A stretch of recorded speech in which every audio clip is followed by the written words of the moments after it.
এই কোনে গেছিলি? তোমারে তো মেলা দিন ধরে কইতাছি কামটা করবার নিগে, তুমি তো করতাছ না। তুমি যে কাম না পারতাছ সেই কাম আমি করতাছি। কি কাম রে? আহো তোমার আমি দেখাই।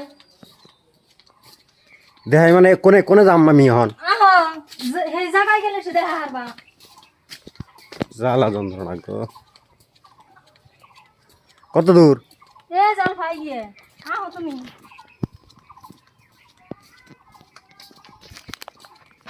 এই যে দেখো তোমার তো মেলা দিন ধরে কইতাছি যে সুবেল সারা ঢি উঠাও, উঠিয়া খেতে না গাও। এই যে দেখো আমি দুইজন মানুষ নিয়েছি সুবেল সারা উঠাইবেন নিগে। দুজন মাস নিছ?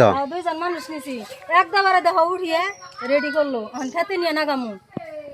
তোমারে তো মেলা দিন ধরে কইতাছি শোনো কি তুমি, এই যে চারা গুনা কত মহিলা গেছে গা, আর এই যে এত বড় বড় হয়ে গেত গা, এতদিন না গাইলে এত বড় বড় হয়ে গেত গা। তুমি তো না গাও না, সেজন্য এই কাম গুনা আমি যে আগে দুজনে নিছি নিয়ে করাইতেছি। এটি কয়দিন লাগবো? কত গাছ হয়েছে এটি? তোমার গাড়তে তো মেলা দিন লাগবো যা দেখা যায়। 4-5 দিন লাগবো না এটি গাড়তে? হ্যাঁ কি আর 4-5 দিন, এই দিন এই শেষ দিতে না গো একটি চারা। একদিনে শেষ দিয়ে হবো? শেষ দিয়ে হবো না। মারছে রে দিয়ে মূর্তি আমি দেখাইতেছি চারা কতরি, এনে কতরি তুলবার আছে। তারপরে এই যে কতরি, এই যে কতরি, এটা নিতেই না সারাদিন লাগবো?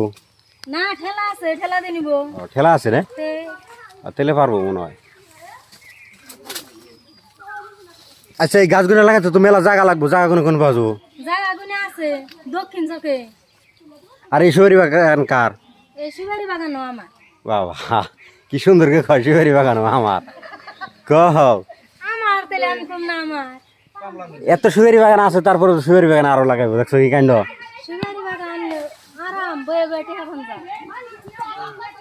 একবার খালি লাগিয়ে থুলে বছরে 2-3 বার খোঁজ নিলেই বছর বছর 1 বিঘায় থেকে আইব 1 লাখ 1.5 লাখ 70,000 80,000। এই সুপারি গাছে এত ইনকাম? মারছে রে মারছে। সুপারি গাছ যদি সারা দেশ হয়ে যায় তাও সুপারির দাম কমবো না, বাড়বই আরো। আর সুপারির দ্বারা মেলা কিছু হয়, খালি মানুষ পান সুপারি খায় না, তারপরেও মেলা কিছু হয়, মেলা কিছু বানায় সুপারি মেলা দিয়ে। কিছু বানায়। হ্যাঁ, তার জন্য সুপারি চাহিদা কোনোদিনও কমবো না। তাই আপনারা যদি সুপারি বাগান করবার চান এরকম করে সুপারি বাগান করেন, অন্য আবাদের থেকে বহুত ভালো হবো। কথা বুঝছেন? অন্য আবাদের থেকে বহুত ভালো সুপারি বাগান করা। টেনশন না গেলে গাছ লাগিয়ে দিবেন আর হয়ে যাবো গা।